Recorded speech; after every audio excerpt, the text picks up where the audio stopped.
Iran ने दर्जनों drones और बैलिस्टिक मिसाइलों के जरिए इसराइल पर हमला कर दिया। बैनुल-अक़वामी खबर रिसा इदारे के मुताबिक दमिश्क में ईरानी तंसीबात पर इसराइली हमले के जवाब में ईरान ने इसराइल पर 300 से ज़ायद ड्रोन्स और बैलिस्टिक मिसाइल फायर कर दिए। ईरानी पासदारान इनकलाब ने इसराइल पर हमले की बाज़ाब्ता तस्दीक कर दी। दूसरी जानिब इसराइली फ़ौज ने ईरान से बराह रास्त हमले की तस्दीक कर दी। दर्जनों ड्रोन्स और बैलिस्टिक मिसाइल ईरान से रवाना हुए और इसराइल के लिए अपना रास्ता बनाया। मीडिया रिपोर्ट के मुताबिक ईरान ने पड़ोसी ममालिक को भी खबरदार कर दिया कि अगर इसराइल पर दागे गए ड्रोन्स और मिसाइलों को रोका गया तो उन्हें भी निशाना बनाएंगे।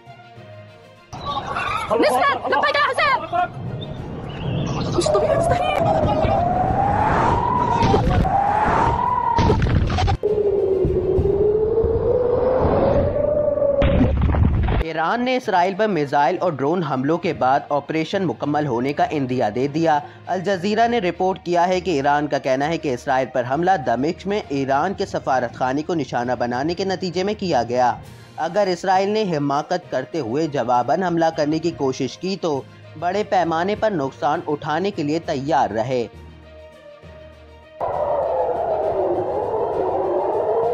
ईरान ने हमले के बाद अमरीकी सदर जो बाइडन ने इसराइली वज़ीर आज़म नेतन्याहू से टेलीफोनिक रब्ता करते हुए वाज़ेह कर दिया कि अमरीका ईरान के खिलाफ जारहाना ऑपरेशन में साथ नहीं देगा। एक अमरीकी ओहदेदार ने अमरीकी टीवी से गुफ्तगू करते हुए कहा कि जो बाइडन ने इसराइली वज़ीर आज़म नेतन्याहू को साफ अल्फाज में बता दिया है कि ईरान पर हमले में इसराइल का साथ नहीं देंगे।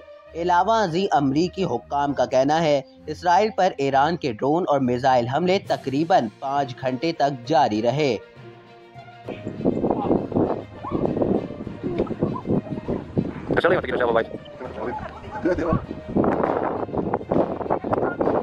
मौसीकी के शाहीकीन का तवील इंतज़ार ख़त्म हुआ और कोक स्टूडियो ने 1 साल के वक्फे के बाद 14 अप्रैल से 15वां सीज़न रिलीज़ करने का ऐलान कर दिया। कोक स्टूडियो का पाकिस्तान में 2008 से आगाज़ हुआ था और जून 2008 में इसका पहला सीज़न रिलीज़ किया गया था। गुज़िश्ता 16 साल में इसके 14 सीज़न रिलीज़ किए जा चुके हैं और हर साल तकरीबन 1 दर्जन या उससे ज़ायद गाने रिलीज़ किए जाते हैं। इस बार भी कोक स्टूडियो के 15वें सीज़न में 11 गाने रिलीज़ किए जाने का इम्कान है और हर साल की तरह इस साल भी पाकिस्तान के मुख्तलिफ मकामी ज़बानों के गानों को भी रिलीज़ किया जाएगा।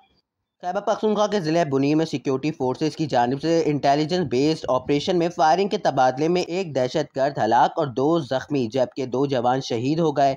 पाक फौज के शोबा ताल्लुकात आमा ISPR की जानिब से जारी बयान के मुताबिक सिक्योरिटी फोर्सेस ने बुनीर में दहशतगर्दों की मौजूदगी की खुफिया इत्तला पर ऑपरेशन किया।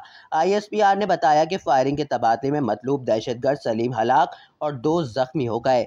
मजीद कहना था कि दहशतगर्द सिक्योरिटी फोर्सेस के खिलाफ दहशतगर्दी के मुतादिद कार्रवाइयों के साथ बेगुनाह शहरियों की टारगेट किलिंग में भी सरगर्म रहा। वो कानून नाफिज करने वाले इदारों को इंतहाई मतलूब था और हुकूमत ने उसके सर की कीमत 50 लाख रुपए मुकर्रर की थी।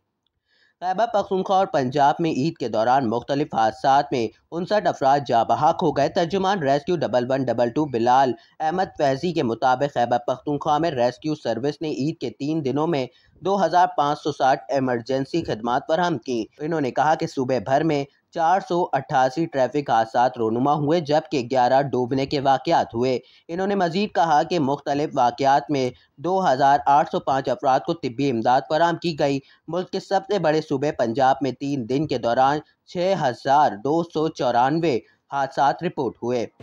मेरा क्या हो गया आपको? कैसे बाजू फ्रैक्चर हो गया?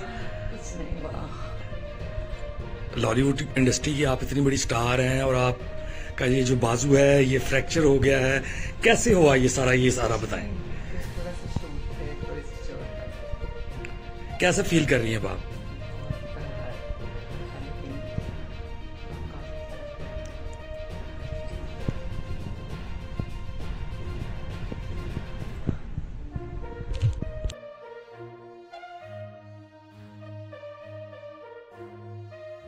फिल्म शूटिंग के दौरान मारूफ अदाकारा मीरा के बाजू में चोट लग गई, जिसके बाइस उन्हें करीबी अस्पताल ले जाया गया।